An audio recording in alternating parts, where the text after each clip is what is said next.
All right, what's going on, everybody? Today, I'm going to go over the trades I took last week and today. So we'll get a little market update.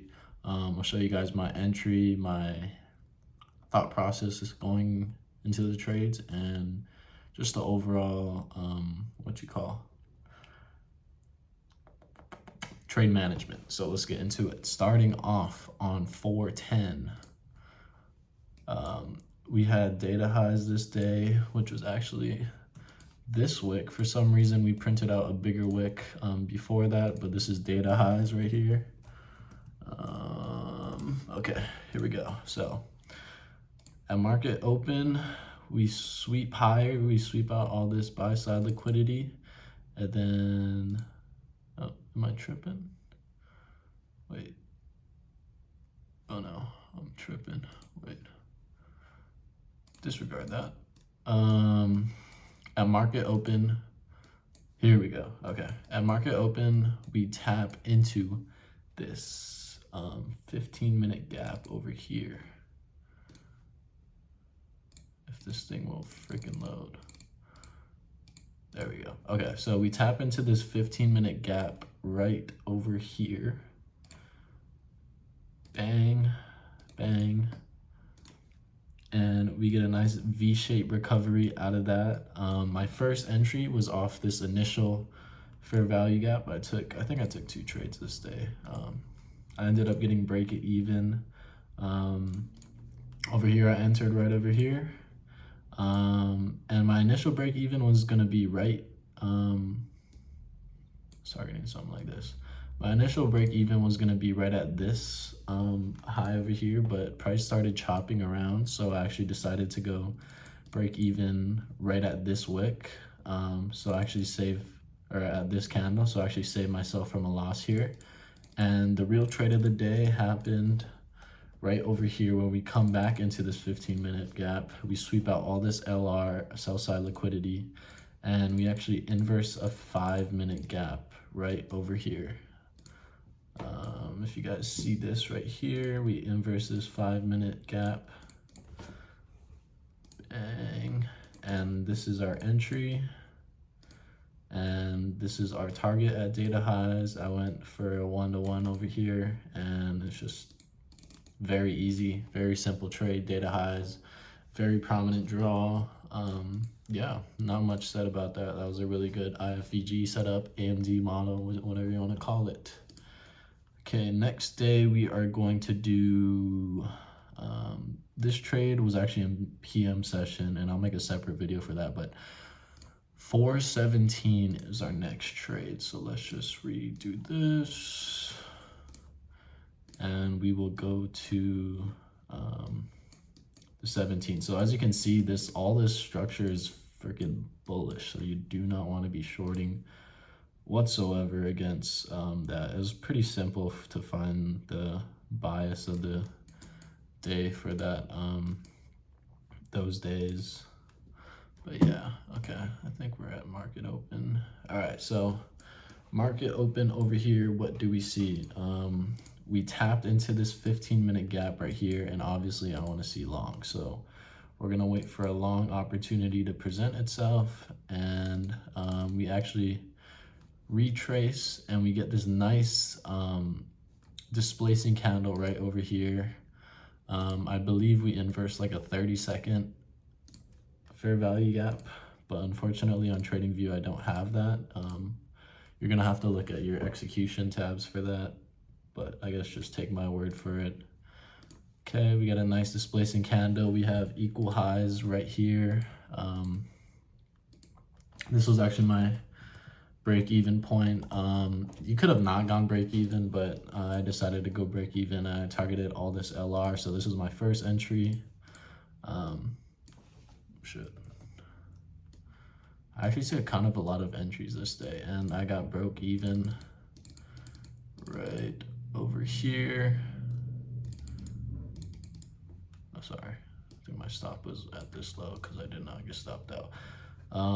Yeah, so I broke even over here, and then the second entry, which was actually the better entry, I believe was off. We actually retraced back down from what I can remember. into a 5 minute, I think it was this 5 minute. So that was the first entry. And then, that was the first entry. I got broke even on that. And then within this 15-minute gap, we formed this 1 minute inverse. So we actually had an SMT right here on NQ and ES. Let me mark that out for you guys. Boom. And I entered right over here. Bang. Yeah, right here. And then I was targeting this high, and stop loss was over here. So this first entry, I took it because of this nice displacement candle. We had equal highs. I thought there's no way we're gonna, there's no way we're not gonna take that out, but we actually formed a bunch of equal highs. And what happened was I closed my position once I just saw that we were chopping on the lower time frame, and we got this nice second setup going. I can show you over here, right over here. If it'll load. Oh no, that's my winning trade, sorry. I think it was this one. So this one was actually the better setup out of the two right here, because we had so many equal highs, and we had this right here. So this is the A++ setup of the day. Unfortunately, we got break even and price ran without us. But luckily for us, we were able to catch a second entry on this 5 minute, I think actually, maybe it was a 15. Oh, it was a 15, okay. Another 15-minute gap tap to continue to these highs over here. So we're gonna mark that out, boom. We tap into this 15, we're forming nice LR over here. Let's see. And I believe we get a nice displacing candle right there, right here. So on this candle right here, I was able to go long. This is where the 30-second inverse was, and I put my stop over here. And then I forget where I targeted, but I targeted for consistency on my account. So just from this displacement, I don't think that price is gonna go any lower, and I have a clear bullish bias for the day, just because if you go on the daily time frame, I mean, tell me what is bearish about this price action.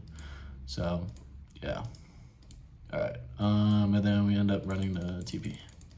Bang, easy trade. That was a very, very good example for the continuation model that I trade. Okay, now going to today's price action. So today we had two very good setups. Unfortunately for me, I took the setup that lost, because for the first setup, I was having some issues with my computer. So I actually missed the first setup that was so A++. It was actually right here. Let's see. All right, let's start from the higher time frame. Higher time frame, we formed this NWOG gap. And the NWOG fill is all the way up here. And we'll do this, NWOG. And actually, if you go on the lower time frame, you can see that we have equal highs formed with this NWOG. So this was even more confluence that, oh my gosh, this is gonna go bullish. And I wanted to see these previous day highs get tapped. So I was extremely bullish for the day. We tapped into this 15-minute, and it was also 30-minute gap right here. There was a 1 minute inverse with this candle. This is the one that I missed because unfortunately I was having computer issues. I actually took like one contract on my evals, but I got broke even there. But I didn't take this on my XFH. This was such an A+ setup.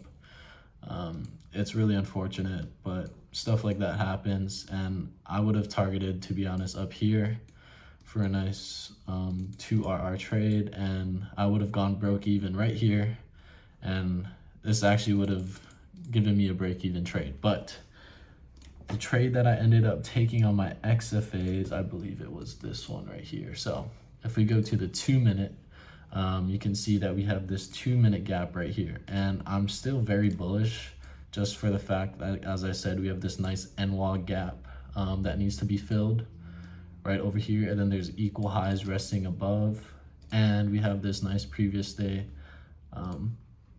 high right here. So we have a bunch of very nice liquidity points to target, and they're all stacked up on each other. So that's why I also took this trade. We have a clear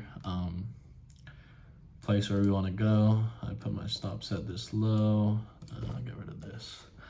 And I was actually, well, I could have went for a 1-to-1, but I really wanted to see this previous day high get filled. So this is a trade that I ended up taking on my XFAs. I would have went break even somewhere up here. We actually formed an SMT with ES right as I entered a bearish SMT. The reason why I disregarded that SMT is just because like the price structure, like I just don't see us going back down from this bullish uptrend right here. Oh, this bullish uptrend, and even going on the higher time frame, we're still going higher. But news could have definitely played a part in this trend going lower. It is what it is. It's still, in my opinion, an A- setup. The only thing, as I said, going against us was that SMT formed on ES. So that's why I disregarded it. My narrative was just higher for the day, and I was wrong, and that's just how it goes. I accepted the risk. Unfortunate loss, and I believe for the rest of the day we kind of just dumped. And these are the losses you want to see. You want to see your narrative just be completely disrespected with something like that, because that just shows that you're wrong. And it's better to be, in my opinion, completely wrong and price just goes the opposite way, rather than you be partially right but you get wicked out and price just goes in your direction. It's just better for your head mentally and just your mental capacity as a trader. So yeah, these were the trades that I've taken in the past week or so. Hopefully you guys learned something from this video. Leave a comment, share, follow me on the Instagram at Ethan A Trades, and yeah, I will see you guys on the next one. Peace.